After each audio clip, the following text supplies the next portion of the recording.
Sikubingelele ke sibona ke umsakazo wakho Imvula 98.5 so umsakazo kaMaqulusi 90.7 FM kanye ke ndeSamba News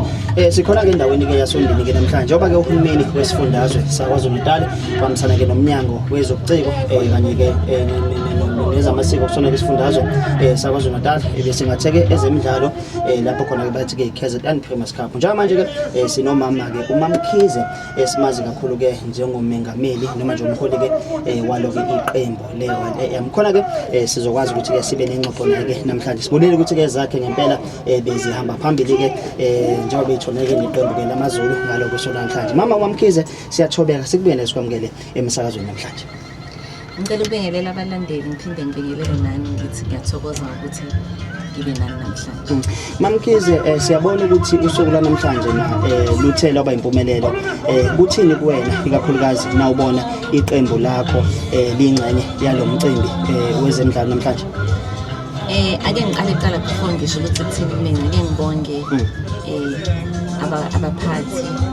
premier wethu ngibonge nabo MC bethu ukuthi basenzele lento ezamathina seKZN kuthina it means a lot because kuyasiprepare for amagame amakhulu but njengamanje ngijabulile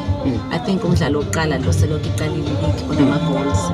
ngijabulile ukuthi abafana bami ke bakore no ama goals nje out so ke mama uMamkhize ke siyabona kakhulukazi njengomuntu wesifazane ohola iqembu elikhulukazi eNingizimu Afrika so wena ngempela ukwenza kanjani lokho njengoba sazi ukuthi indima le ngempela eyayingamelwe ikakhulukazi abantu besilisa kodwa wena njengomuntu wesifazane how do you manage ekutheni uphathe iqembu kakhulukazi ngaphansi kwePSL njengamanje ngimele abanye abantu besifazane I'm just njengoba ngimile la ebholeni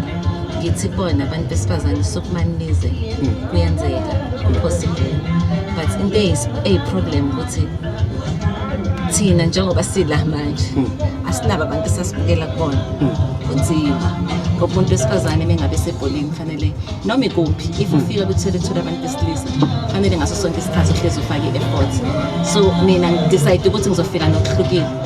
ngifuna ingane encane because uandile uthe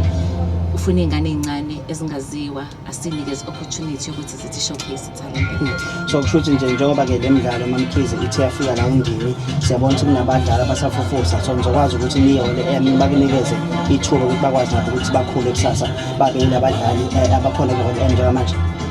Ngicabanga ukuthi abadlali baseLundi siyaza kakhulu eLundi sodlanda abadlali sinabadlali abawu2 sabathatha la eLundi abancane beRoyal AM iRoyal AM ifuna ukuthatha labantu abangaziwa nabanganakekile ifubuka la season siqeda isizini mhlambe u60% yesquad sethu benengane encane yazakala kakhulu so ke elakho nje lokugcina ungathanda ukudlulisa kakhulukazi nje kubahlali basoLundi nakubalandeli nje beqembu lakho leRoyal nguphi ungathanda ukusho sisiphethe bahlali baseLundi ngibonke kuqala indlela abaswelcome ngayo sifika la uLundi yes ngeke ngasebenza ezekmine kakhulu but ke indlela abaswelcome ngayo baphuma abanye bazosupporta beza labanye bafuna ukujoin iqembu bama supporters eRoyal AM ngiyabonga ngiyakuthokozela lokho ngiphinde ngibonge nabalandeli beRoyal AM abasuke kude bezela bezosupporta iRoyal AM ngibabonge ngithi number 13 player is very important and they give abadlali bethu asibakhulu ke isikhathi sakho Mamkhize siyathola kakhulu bana.